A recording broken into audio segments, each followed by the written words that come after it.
जय श्री राधे राधे। महर्षि अगस्त और समुद्रपान की अद्भुत कथा।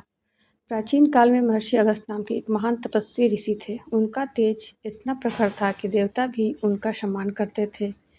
वे अत्यंत दयालु, धर्मपरायण और सत्य के पालन करने वाले मुनि माने जाते थे। एक दिन की बात है, संध्या का समय था, सूर्य अस्त होने जा रहा था और समुद्र की लहरें मंद मंद स्वर में गूंज रही थी। उसी समय महर्षि अगस्त समुद्र किनारे बैठकर संध्या वंदन और भगवान का ध्यान कर रहे थे।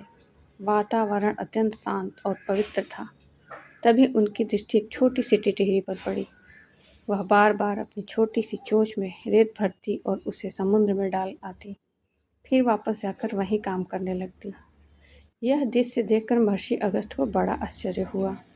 वे उस पक्षी के पास गए और प्रेम पूर्वक बोले, हे छोटी पक्षी, तुम यह क्या कर रही हो? इतनी छोटी चोंच में समुद्र को भरना क्या संभव है? टिटहिरी की आंखों में पीड़ा थी। उसने विनम्र स्वर में कहा, हे मुनिवर, मैं समुद्र से अपना बदला ले रही हूँ। जब भी मैं किनारे पर अपने अंडे देती हूँ, समुद्र की लहरें उन्हें बहा कर ले जाती हैं। मैंने कई बार विनती की, पर समुद्र ने कभी मेरी पुकार नहीं सुनी। अब मैंने निश्चय किया है कि मैं इस समुद्र को ही सुखा दूंगी, चाहे इसमें मेरा पूरा जीवन ही क्यों न बीत जाए। उस छोटी सी पक्षी का साहस और अपने बच्चे के प्रति प्रेम देखकर महर्षि अगस्त्य का हृदय द्रवित हो उठा। उन्हें उस असहाय पक्षी पर बड़ी दया आई। महर्षि अगस्त्य समुद्र के समीप गए और गंभीर स्वर में बोले, हे समुद्र देव, तुरंत टिटहिरी के अंडे वापस कर दो। दूसरों को कष्ट देना उचित नहीं है। लेकिन विशाल समुद्र को अपने बल और विस्तार का अहंकार था। उसने ऋषि की बात पर ध्यान नहीं दिया। उसकी लहरें पहले की तरह गर्जना करती रहीं। समुद्र का यह अभिमान देखकर महर्षि अगस्त्य को क्रोध आ गया। उनका तेज चारों ओर प्रज्वलित होने लगा। देवता और ऋषिगण भय से कांप उठे। तब महर्षि अगस्त्य ने अपने दिव्य शक्ति से पूरा समुद्र अपने कर कमलों में लिया और एक ही घूंट में उसका जल पी गए। क्षण भर में विशाल समुद्र सूख गया। समुद्र में रहने वाले जीव जंतु तड़पने लगे। चारों ओर हाहाकार मच गया। देवताओं में भय पैदा हो गया।